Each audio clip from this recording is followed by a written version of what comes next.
That's all we can do. Yep. I think that looks pretty good. But that's a good thing to. If that's the only thing you can do, it's really the best thing you can do. But if that's the only thing you can do, then you got made. If you ask me, Pray. because you pray when you pray, prayers go up and the blessings come down. So if you praying and that's all you can do, all you can do is expect blessings. You know. So. I hear you. I hear you. I didn't even realize that I had already started recording, so that's a perfect intro to today's Mandala. I'm, as you know, out of work, and so I am just doing this until I find some work. So I'm on a Mandala mission, or whatever they call it, mission, or what do they say, assignment, whatever. God told me to do this. Yes, and so that's what I'm doing. I'm here with the lovely, beautiful Miss Joy, and she welcomed me with open arms. Every community is my community, and so I'm with her, and I'm gonna ask her thoughts and opinions of what she can share with the world to help us all come together and get over all of the hate and craziness in the world. So, this is, what park is this? I read it, but I don't remember the name. It's called Provost. It's to me, it's a sign that says Provost. I don't know where they got that name from. But if you GPS this park, if you were here, it would say College Park, Cocoa, Florida. So it's College Park and Cocoa, as she said. Cocoa, Florida. All right. So, I wanted to ask you some questions, like I was saying. It's so pretty. Okay. Thank you.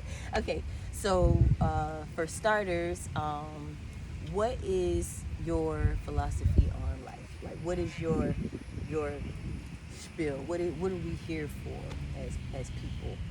What is the point of life? My personal perspective is life, like you said.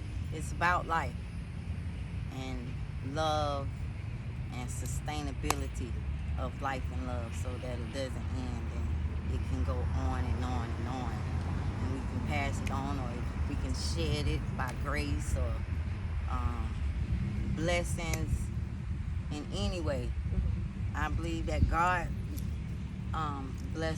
has blessed us with life and love, and He sustains us with that. And it's a beautiful thing, because I personally, I'm 42, and I was blessed with great parents, and my concern for my parents and things that they were going through, and mostly my dad, because he was a pastor for the Church of God in Christ. I was growing up, and it was my concern for my dad, because he was the most kindest and gentlest person. And I'm not just saying this because he's my daddy, and I say this all the time, but he taught me and my brother everything he knew. We went everywhere he went, and he did it in the most kindest way. It was so kind and loving that I could see other people like picking on my daddy and saying little slick stuff at my daddy, and my daddy wouldn't whisper a word. He would keep it moving. And I seen the joy he found in teaching us the things that he knew, and the way that he did it, I knew it was important. So I always just kept my focus and my concentration on my daddy growing up. And now, after going through, trials and tribulations and relationships, and having children, being a mother, being a sister, a neighbor, a friend, and in all those instances, I've had to help someone. And I even find myself in the same situation. I help my friends and neighbors. I don't personally have a sister, but I see who my sister could have been if she was ever, birthed into this world. I see in other people. So, I just, to even have my life after I was in an accident and my car flipped 11 times on my way to work. Wow. 3 of some of my best friends I've had some of the best days in my life, I know, to me. Right. And they were a blessing. And I was in the car with my friends, and my car hydroplaned and flipped 11 times, and we got ejected out the vehicle. But one of my friends didn't get a scratch or bruise or anything. And I'm just grateful. I feel blessed to even have a chance, because I just knew I wasn't going to wake up from that. Right. And you know, I was laying on the ground, and I saw like a star walking in like a form of a man, and I could see him coming, or it was really bright, and it was walking, but it had like points on it. He looked like a star, and I could see him coming towards me, and it was like he just stepped into me down like a stairway. Into you?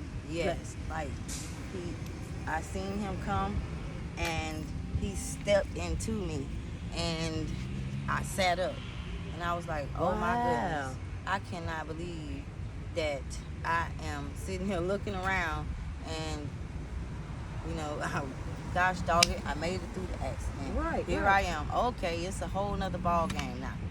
Now it's a whole nother ball game. You got to try to get yourself out of this situation. And I knew at that moment my task had changed. I was on my way to work. I was separated from my family, and my task was to get the money I needed to bring my family back together. But the moment that accident happened, my task, I knew right then that I was no longer on that task. Getting money for my family reunited was not my task anymore. Right. So I immediately started trying to find my way in what I knew then and I know now is a new life I was gifted with a chance to start over, to create a better life than what I had, and not in the way that I was going. And God stopped me right, I don't like this word, but dead in my tracks. Right. And turned me around. And my viewpoint from that point on was changed, and I was appreciated. My dad came one day. Matter of fact, it was my birthday. My birthday December the 4th, and his birthday is December the 6th. And my grandmother doesn't live too far away from here. And he came to see me on my birthday. And we had exchanged gifts. And he said, you know, Joy, he said, I want to tell you something. He said, everything about me, everything around me, everything that is attracted to me is love. He said, I breathe love. Everything that I think about is love. And I just want you to know that, you know, the time that I have left here, I want to have a chance to really, really love somebody like I've never loved anybody before. Wow. And I was like that, well, won't you love me that way? Because my dad, I was a tomboy. I had to do everything my brother did. I couldn't go out the door. I couldn't go out the door without my brother. And my brother used to say, you can't go with me if you can't do what I do or do it better. And he just knew that I was going to have to stay in the house. But no. You showed him. Oh, yeah. He had me beating up the guys and all kind of stuff. Yeah. So when my dad said that, I was like, you know, I was healing from my injuries. And I was like, you know what, Joy? Because I've always kept my focus and my concentration on my daddy, because I could see the blessing on the other side of his action. Like he would, I don't know, it was like he would call forth importance from God himself. And he's a singer, and I think he be singing in prayer to the heavens these things. Right. And so the importance in his action or his performance or demonstration, what I call it, was so, how would I say it? It was so enlightening and clear. And the clarity in his voice, it wasn't a word that he said, that I could even doubt if I tried to. If I tried to find a doubt in a word that he was saying, I couldn't find it. And now he now if I he's the family spiritual advisor and on and one of our families, one part of our family, and his the way he came to me and talked to me on my birthday about love, that was important. December the 4th and February the 14th are very significant days in my life. I don't know. It's really personal. Well, you don't want anything that's too personal. Well, it ain't too personal, but women, we have cycles that we go through monthly, and it's just with all my life, ever since, as a woman, the cycles that are bestowed upon us, me personally, December the 4th and February the 14th. Okay. The cycle changes for me on those days, and for him to come on my birthday and really, like, it was silent, it was calm, I couldn't hear any outside noise. It was like, okay, so this is important, Joy. Love is important. And I know I've been a lover all my life. And I've always tried to honor my parents, honor my mother in everything I do. If they would ask me to do something, I'd do it. And I'd go the extra mile, looking at them, seeing if I had left something behind, or, okay, she might see something. Oh, I see what she's looking at over there. I'm going to go with that, so she don't even have to say nothing. I'm going to make our day a little bit better if I can. So I went along with that in that way most of my life. My prayer was to not hurt anybody, to make my mother and dad proud, and first and foremost to be pleasing in the sight of God, and it ain't been easy, because I'm just like everyone else. We all the same. And so it's been a lot going on. My recovery process. Okay. In the accident. I was on painkillers. They had me on fentanyl patches, Percocet 10s. You name it, I was taking it for pain.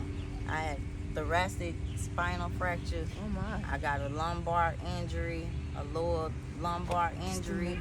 I have a few injuries that hurt significantly, and I had been praying after 5 years of taking pain medication, because I stopped taking the fentanyl patches because I couldn't afford them, and started taking the fentanyl on the street, and I thought I was going to die from that. And one day I was like, Joy, Memorial Day, I said, Joy, you should be ashamed of yourself. I said, Father, please meet me anywhere. Meet me there. Wherever I go, I know you'll be there. You'll meet me there, because I got to talk to you. I said, Father, I'm so ashamed of myself. I've been going through all these trials and tribulations thinking I'm just alone. I felt alone, and I even considered and did some things that I wouldn't normally consider doing, because I felt like I was by myself. Right. I could see a light at the end of the tunnel, but it was so small, like really a mustard seed small, but I could still see it, But sometimes things got in the way of that, and I did some things that, that I'm ashamed of, really. And because of that, I tried to, try to change my way of thinking when dealing with somebody who's making those same choices or whatever. So I try to, or going through things that I've caused and put on people. Right. You know what I'm saying? I try to help them in a way to bring them up out of that. And with that, my recovery, I had been praying. Memorial Day last year. Father, I'm so ashamed. I said, my mama and daddy raised me better than that. I have been looking for God all my life. And he has showed me in so many ways that he loved me. He's there for me, that, you know, whenever I need him, he'll be there. He will be right on time. And he has been, and he has blessed me beyond my imagination, anything that I could fathom really thinking. The blessing when he come in is bigger. It's something that I wouldn't even think of, but it would be better than something I would think of. So I'm like, Father, please forgive me. If you can, if you're willing to forgive me, forgive me. And I could hear him saying, you're my bride. And I'm always by my bride's side. Wow. Always. Even when you don't think I'm there, you can't see me, just know that I'm always by your side. I don't leave your side, because when I'm around you, I feel like I'm surrounded by love. Wow. I feel like I'm at my best. Yeah. I feel most protected when I'm around you. And I love you for that. And I said, a bride. I said, well, I don't feel like a bride. I don't feel beautiful enough to be your bride. And he said, you're already beautiful. And I got into a quarrel with the guy, and I cracked my teeth. Oh wow. Loose, and they've been falling out. And I listen. Oh yeah, all this is in my recovery. But was this a conversation with your earthly father or heavenly father? Our heavenly father. Okay, yes, I want to make that clear. Heavenly Father. Okay. Yes. And then this is my another question that I have is, what do you say rules the world? Prayer. Prayer rules the world. Love first. Love. All right. Love, prayer, and love, grace, and hope. Grace ain't given freely to us. Right. We can, just like I use this example, we can be born into royalty and have millions of dollars, jewels, gold, everything, but respect, honor, wisdom. It don't come with that. It don't come with that. Those things you have to earn. Yep. And I believe that blessings, you have requirements for blessings. Right. Because you can't be stuck in the same way. You know, okay, you find, just like me, I found myself in a situation and God stopped me dead in my tracks. It was no way that I could go back to that. Right. Thinking that I'm going to get a different result. If I go back into that, I'm going to be stepping back into the same mess God just brought me out of. He really did. I love you so much. Wow. You talking the same, like this is where I'm coming from. Wow. Yeah. And he said, every day. I said, but Lord, I really did feel like I was alone. Right. I really, it was times that I just did not think you were there. And I'm sorry for that. And he said, you know what, from now on, from this day forward, every day I'll send you a sign and a symbol of my love, so that you know I'm always with you. And he has done just that.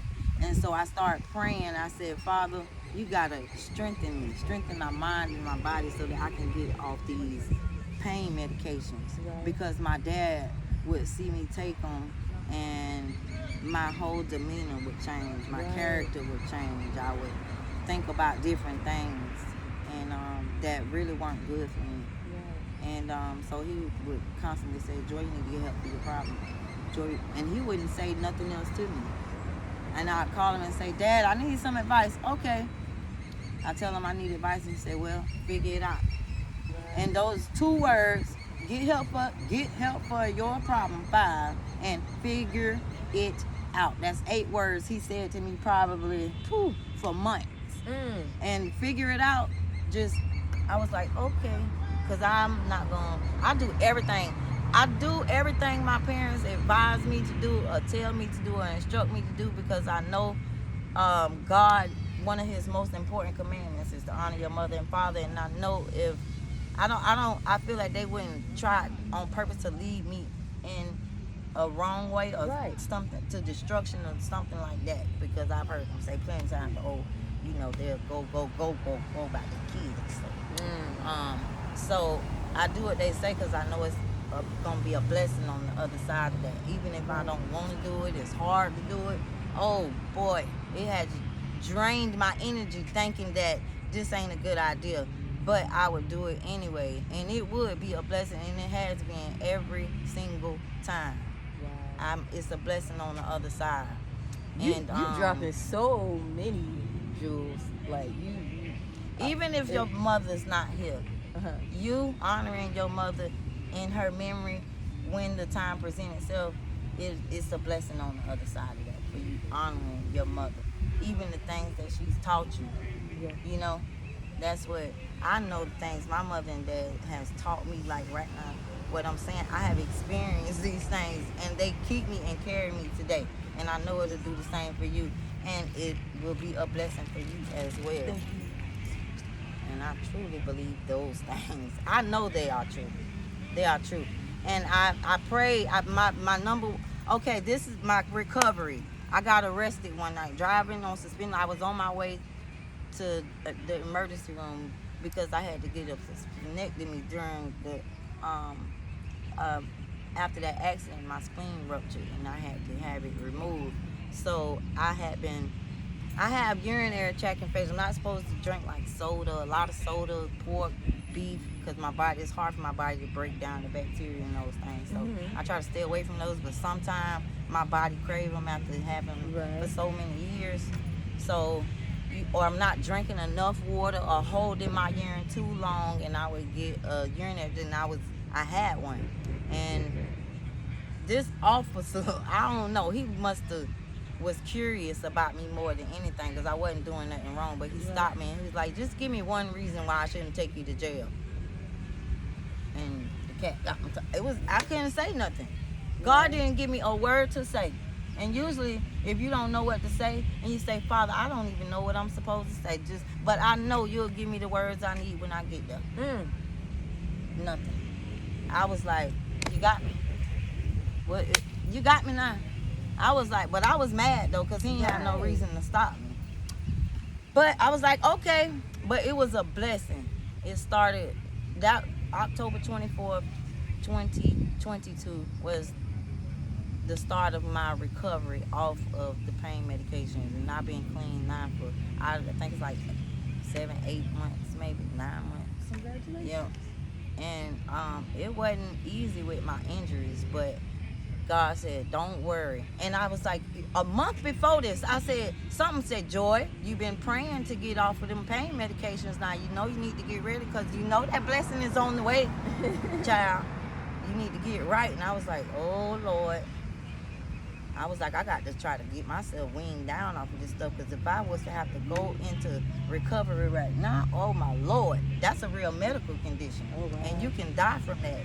And you should have medical attention going through a recovery process off of that kind of whatever they got in it. And the doctors prescribe it abusively. They prescribe it neglectfully. And on their part, it's more about money, because there's no way that a person, a human being that has a body that has blood circulating in their body, anything should not have that amount of anything in their system, because too much of anything will kill you. Right. And it's abusive, and it's a lot of people going to jail. It's a lot of people dying, and they don't tell you the bad side of that when they put you on it.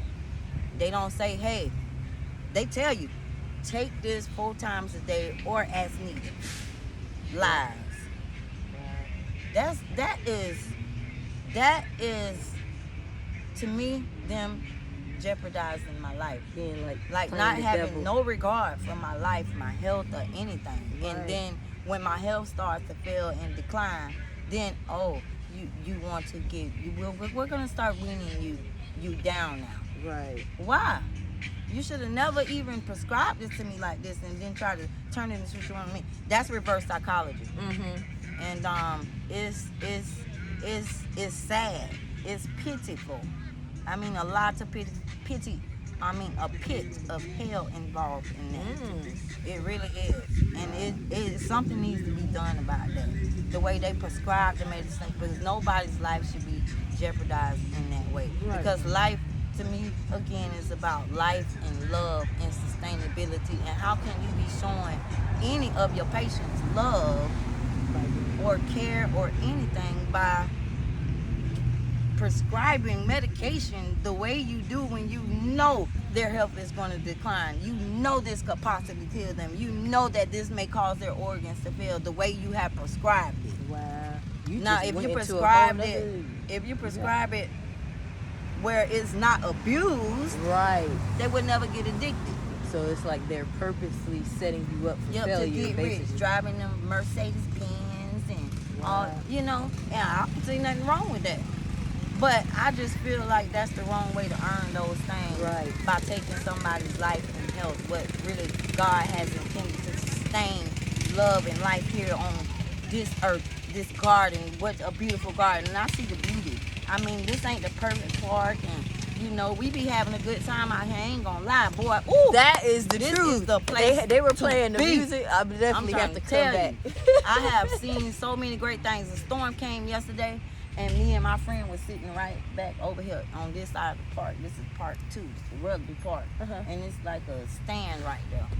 And a storm was coming, and I looked up in the sky. I saw an I, a heart, and a U written in the clouds. Wow. And I was like, look.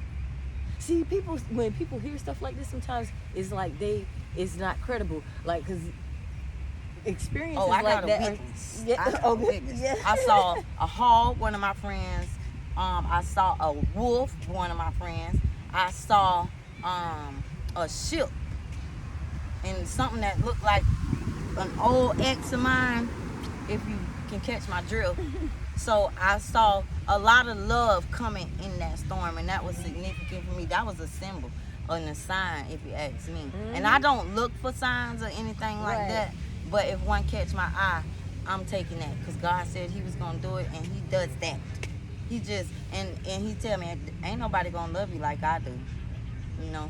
So I'm trying to reestablish myself in a new career, a better career, having a better attitude, being more positive, and trying to get people to look at things that they may feel is separating them from their family, even separating and dividing they self against they self. Because if you divide it within yourself, you gonna fall. Right. There's no way you can be able to stand or withstand. I wrote a sermon one time on the strength to stand.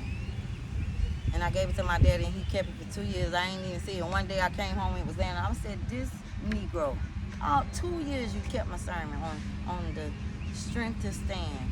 And you can't be divided within yourself and stand and be able to survive the trials and tribulations sometimes. Because sometimes one of your trials may be to overcome and conquer death. Right. And really the only way that you could conquer that is with love first. Not loyalty, not royalty, not none of that. Because if God, and there's a lot of things I don't want him to hold against me either. Like, it's something I wouldn't dare to do. Right. There's some things I don't want to say on this camera. Right. But you just know. Matter of fact, know. We're gonna wrap this up, and Yes. I'm gonna continue the Miss conversation. Natalie is beautiful. I was so excited to see her today. Oh my goodness. Yes. Nice to meet A you. breath of fresh air. Yes. All right, we turned it off.